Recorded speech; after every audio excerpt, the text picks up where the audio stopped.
Hey guys, this is Loomis and you're watching Guy on Beastmaster. Beastmaster is a strength hero that excels in many aspects of the game.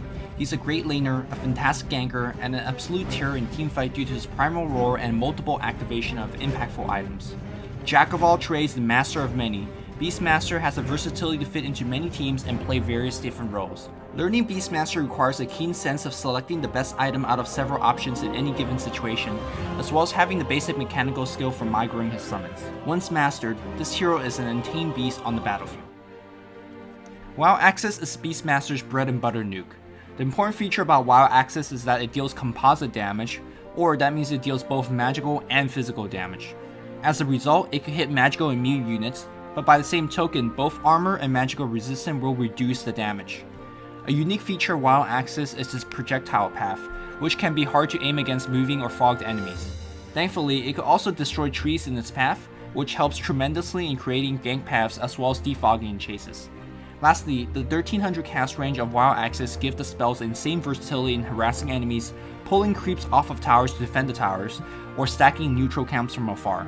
A decent damaging nuke with great utility, WoW Access is a huge part of Beastmaster play. Call of the Wild summons a pair of Hawk and Boar to do Beastmaster's bidding.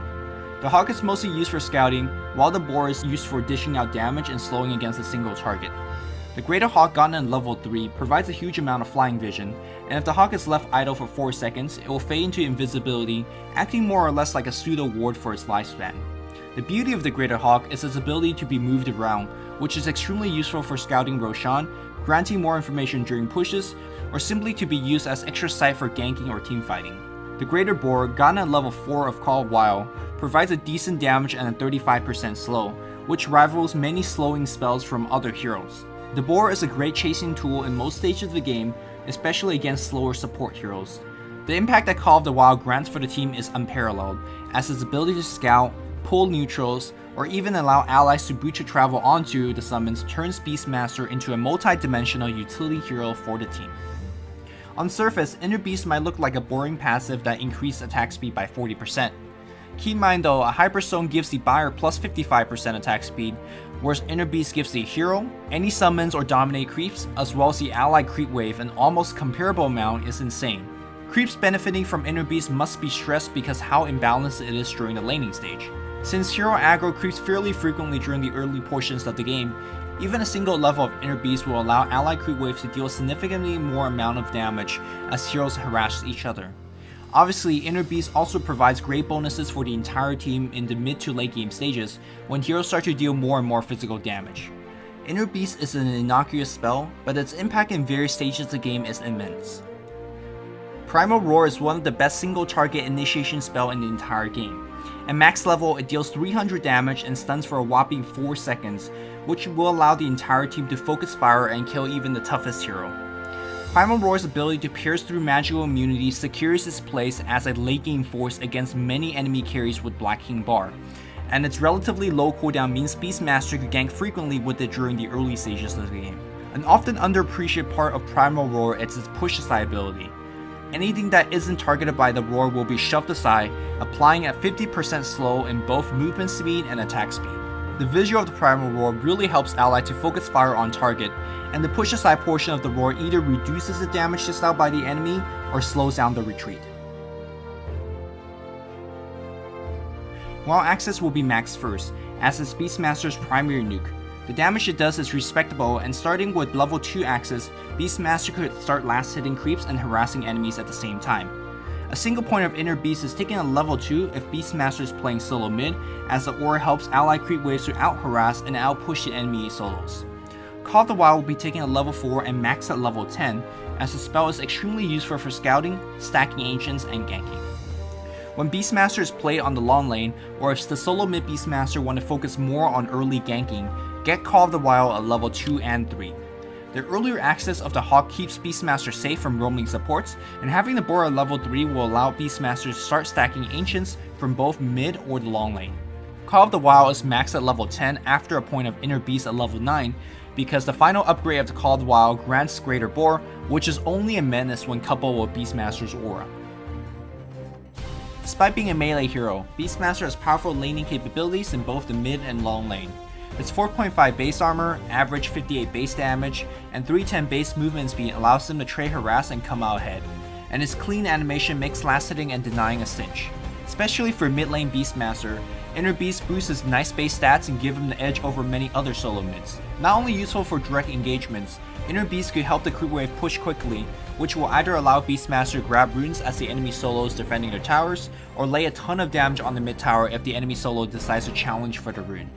Beastmaster's long lane primarily depends on leeching experience until level 3, which he will have access into Call of the Wild's Boar. With the Boar, Beastmaster could stack Ancient Camps to ensure that he could catch up in both experience and go a little bit later on. Because stacking the Ancient is fairly important for Beastmaster play, here are the timings for different paths that Beastmaster or his board could take.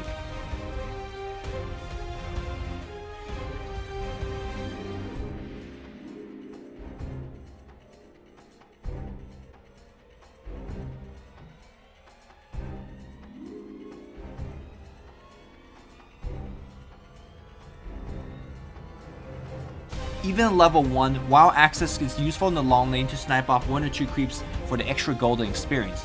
If the enemy decides to mount an early game push, take advantage of WoW access 1300 cast range and pull the enemy creeps off the tower from a safe distance. Always have mana for WoW access as it's an important spell to gain lots of experience early on in the game. Beastmaster could be played as quite the aggressive hero, especially a mid Beastmaster that has access to various runes as well as early upgraded boots. With Primal Roar, Beastmaster could kill with most rune activations or an ally's nukes or disables, so be very active in roaming through the river and into other lanes. Investing into early teleport scrolls or Smoke of the Seats would drastically increase the success rate of these ganks, especially with the help of scouting and chasing power of Call of the Wild. Use Call of the Wild before ganks and send Hawk over tree lines, meanwhile sticking the boar onto the target will facilitate the best ganking plan for the team. If a hero requires bursting down, let loose a WoW access immediately after using Primal Roar. If not, attack physically after the stun and take advantage of WoW access's range to finish off the target. Take advantage of Beastmaster's low cooldown spells and coordinate frequent ganks with teammates. When Primal Roar is not available, or when ganking becomes difficult due to wards or dangerous counter gankers, considering tackling the stacked Ancients. A 3 or 4 stack Ancients contains around 1000 gold and a ton of experience, but it will take an upward of 5 or 6 WoW access to clear through. Having range support farming the Ancient stack along Beastmaster will speed up the process, and the support will definitely benefit from the large experience boost provided by the stack. Don't durdle too much with the Ancients, as the passive Beastmaster offers very little to the team aside from random scouting generated by the Greater Hawk. In slower games, look for safe pickoff with Greater Hawk while holding onto teleport scrolls to counter gank and protect teammates with the threat of the Beastmaster Roar. During pushes, Call of the Wild provides invaluable active scouting information, since most Tower of Rax fights involve quite a bit of fog. Summon the Hawk early and send it over tree lines. The Hawk itself is extremely fragile, and since Call of the Wild has a 40-second cooldown, losing the Hawk can be fairly devastating to the push, especially against lineup that relies on fog. With Inner Beast and Wild access alone, Beastmaster provides a lot to the push. Depending on whether he needs to initiate or counter-initiate, he stay in the front or the back line respectively. In actual teamfights, drop Primal Roar as soon as the opportunity presents itself. Enemy will generally be reluctant to waste more spells than disable on Beastmaster at this point. Meanwhile, Beastmaster can still be extremely helpful to the team with Inner Beast Aura as well as any item activation. With Beastmaster's tanky frame, he could bully supports and chase them around, disrupting their spell casting, or tank in the front line to draw focus from allies. Don't forget to micro the boar and stick it onto correct targets, as well as directing the Hawk to help allies chase down any retreating heroes. Once Beastmaster uses ultimate, most teamfights are decided very quickly, so having the experience to make split-second decision to keep pressing or to retreat requires many games with the Beastmaster. While most heroes have an inherent flaw that needs to be shored up with their item choices, Beastmaster could almost be considered totally independent of items. At core, Beastmaster only needs boots, magic wand, and a tiny bit of mana regeneration. He has great stats growth and lack a large weakness in his spells. This means that almost all items are great on Beastmaster. However, another way to think about this is that while Beastmaster could use almost every item in the game, only 1 or 2 is great in any specific given situation. There are no core items for Beastmaster, there are only situational items. Playing a successful Beastmaster requires finding the correct items for each game. Necromonicon has excellent synergy with Beastmaster in both his pushing and ganking game. For pushes, the 2 Necro Warriors adds a ton of damage, especially under the influence of Beastmaster's Inner Beast Aura. Necrobook summons also grant attack speed and move speed auras, further amplifying allies and creep waves. For ganking, Necrobook 3 provides True Sight, which in conjunction with Greater Hawk and Primal Roar, it could easily catch and kill any type of heroes that relies on invisibility. Furthermore, Necrobook could burn mana, D-Ward, be an offensive tool against huge AoE nukers with Last Will's pure damage, as well as provide impressive stat for Beastmaster. Necronomicon is a great purchase against a lineup that consists of any invisible hero, but should be rushed immediately as Necrobook's static damage and buff only diminishes in effectiveness as the game goes on. Also, be careful of enemy Chen, Enchantress, and any heroes with a Helma Dominator, as they could steal Necro Warriors and use it against you during a teamfight. Aghanim Scepter augments to Primal Roar's already long cast range, increasing the cast range to 950, also giving it a 45-second cooldown. The insane cast range cannot be underestimated, as Beastmaster could lock down and disrupt the most annoying backline casters from afar, or instantly stunning the most dangerous hero from the enemy team. Because the cast range is so long, the shelf-aside portion of the Primal Roar is also that much greater, affecting a significantly more portion of the enemy team. For most other Aghanim Scepter buyers, the ineffective buildup of raw stat gains is generally a large turnoff, but since Beastmaster could be effective without many items, this drawback is never too much of an issue. Aghanim Scepter is generally the de facto item of choice when no other situational items are desired. Mechanism is another strong contender for Beastmaster, as not only is Mechanism great for the team, it also synergizes well with Beastmaster's utility role. In most teamfights, while his damage will suffer, with the mech, Beastmaster stays useful throughout the teamfight. Furthermore, he could draw focus simply by being in the front lines and being in the way of casters. Mana may become an issue for Beastmaster, though generally with a single decent mana regeneration item will allow mech to be cast reliably during teamfights. Similarly to the Necrobook build, mech should be rushed as soon as possible to have the greatest impact for the team. In terms of boot choices, it comes down to personal preferences a lot of times. Arcane boost is generally preferred when going the mech build, since mana can become an issue. Treads combine well with the bottle, which is often purchased for the solo mid Beastmaster, whereas Phase works well with Necrobook and Inner Beast Aura. Butcher Travel deserves a special mention as it takes its ganking to the global level, especially the fact that he could teleport onto his own hawk to set up some surprising backstabs. Keep in mind that this is only one of the many Beastmaster builds, as most of its important items are purely depends on enemy's team composition.